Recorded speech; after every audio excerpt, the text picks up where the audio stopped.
반갑습니다. 소울트리입니다. 이번 영상은 비트코인이 지금 굉장히 지저분한 무빙을 보여주고 있죠.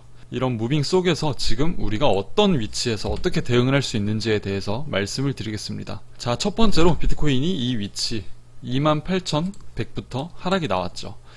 이 파동에 대한 지금 위치는 이 파동에 대한 되돌림 파동이 나올 수 있는 자리다 라고 일단 크게 생각을 해두시면 될 것 같아요.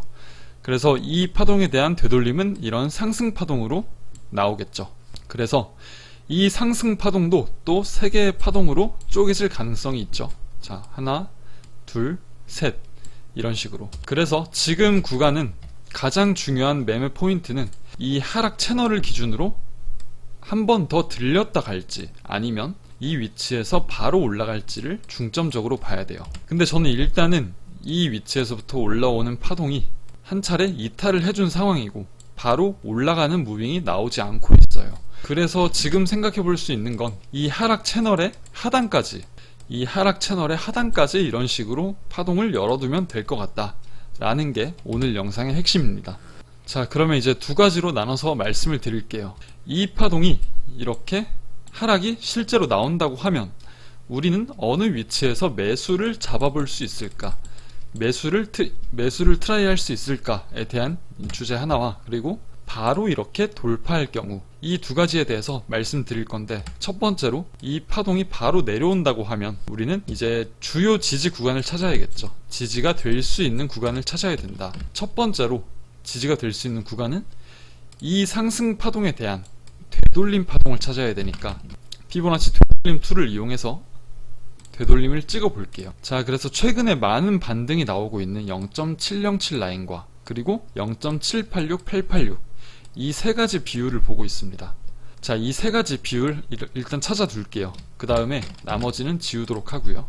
자, 그 다음에 이 상승 파동에 대한 되돌림 비율을 찾았으니 다음은 어떤 비율을 찾아야 될까요? 바로 확장 파동이죠. 확장 비율이죠. 확장 비율 같은 경우에는 지금 이 하락 파동에 대한 반등이 나왔고 다시 한번 하락하는 비율을 찾아야 되니까 이렇게 이 위치를 찍고 이 위치를 찍어서 비율을 구해볼 수 있겠죠. 자, 그래서 이제 주요 비율이 될 수 있는 비율들을 표시를 해보면 0.618 이 비율이 자주 사용되고요. 또 1대1 비율이 자주 사용되죠. 그래서 지금 위치, 이 되돌림 비율과 확장 비율이 겹치는 구간이 이 구간이죠. 0.786 되돌림과 그리고 0.618 확장 비율. 그래서 이 구간을 가격대로 표시를 해보면 이제 25,500 정도가 되겠습니다. 25,500 정도가 되겠고, 이 라인을 하나 표시를 해 둘게요. 그래서 이 구간에서는 지지가 나올 수 있는 가능성이 있다 라는 쪽으로 생각을 해 두시고, 다음 패턴을 보면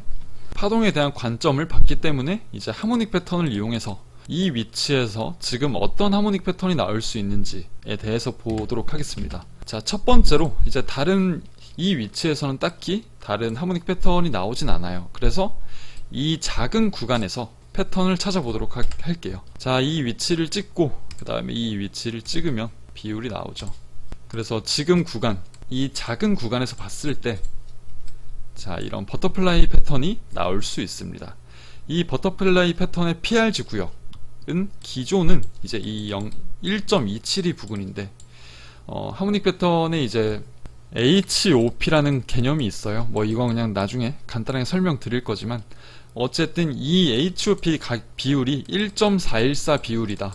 그러면 얘가 조금 더 내려와서 이 정도 위치에 PRG 구역이 형성이 될 수 있어요. 자, 그러면 이 하모닉 패턴과 그리고 이 되돌림과 확장 비율 모두 겹친 곳이 25,500이 되겠죠. 그래서 이 A, B, C 파동이 나왔을 때 이 구간에서 한번 스탑을 잡아줄 가능성이 크다.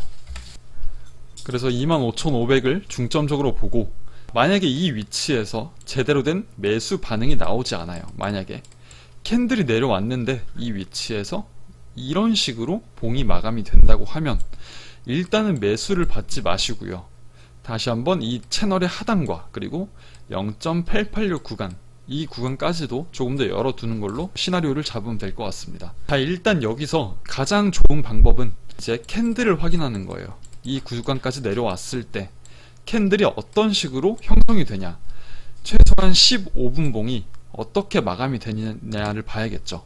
이 위치에 도달했을 때 캔들이 최소한 이런 식으로 아래 꼬리를 길게 달고 몸통이 위에서 마감을 하는 이런 반전형 캔들이 나와야지만 매수를 할 수 있는 최소 충족 요건이 생긴다 라고 생각을 하고 이 위치에 도달하면 마감을 꼭 확인하시길 바라겠습니다.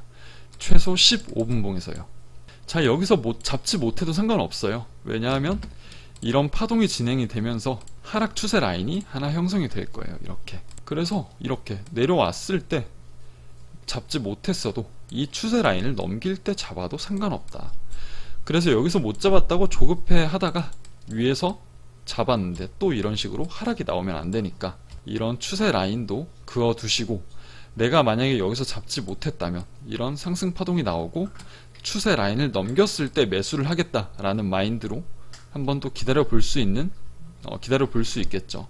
자, 아무튼 첫 번째로 이제 이렇게 내려왔을 때에 대한 대응에 대해서 말씀을 드렸고요.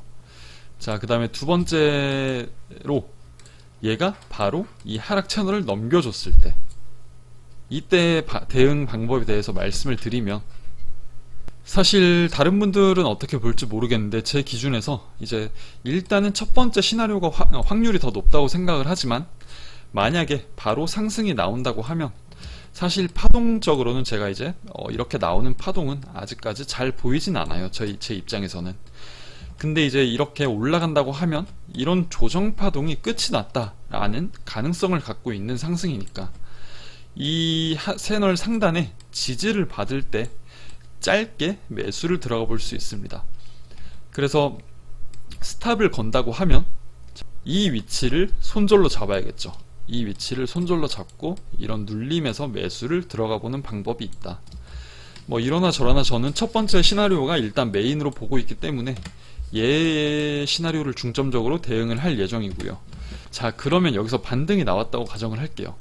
반등이 나왔으면 어떤 위치까지 올라갈 수 있을까를 보면, 자, 첫 번째로 26,250 이 라인은 굉장히 강력한 저항 역할을 했던 라인이에요. 계속해서 저항을 받고 또 뚫고 내려와서 저항을 받고 저항을 받았어요. 그래서 얘가 다시 한번 이 위치까지 올라왔을 때 이 위치에서는 다시 한번 저항이 나올 수 있다. 그래서 이 하락 파동에 대한 조정 파동이 나오고 이 위치에서 저항을 맞으면 이런 식으로 재차 큰 하락이 나올 수 있다 라는 시나리오를 세워볼 수 있고요. 만약에 얘가 이 위치를 뚫고 올라간다고 하면 이제 이 비율에 대한 확장 비율까지 A, B, C, 그래서 이런 뭐 1.618 라인까지도 열어둘 수 있겠죠. 그래서 매수를 들어갔다면 이런 위치에서 첫 번째로 익절할 수 있는 위치가 이 구간이고요. 그 다음에 두 번째로 익절을 할 수 있는 위치가 1.618이 나오는 위치다 라고 볼 수 있겠습니다. 그래서 일단 하락에 대한 되돌림이라고 생각을 하고 있기 때문에 여기서 잡은 매수 포지션을 막 이런 위치까지 끌고 올라간다 라고 생각을 하면 안 됩니다. 짧게 익절을 하고 다시 나올 수 있는 이런 하방 리스크에 대해서 리스크를 완전히 지우는 것을 추천드릴게요. 오늘 영상은 여기까지 하겠습니다. 카톡방에 오셔서 이런 관점들 실시간으로 물어보시면 답변해 드릴 테니까 오셔서 편하게 물어봐 주시면 되겠습니다. 감사합니다.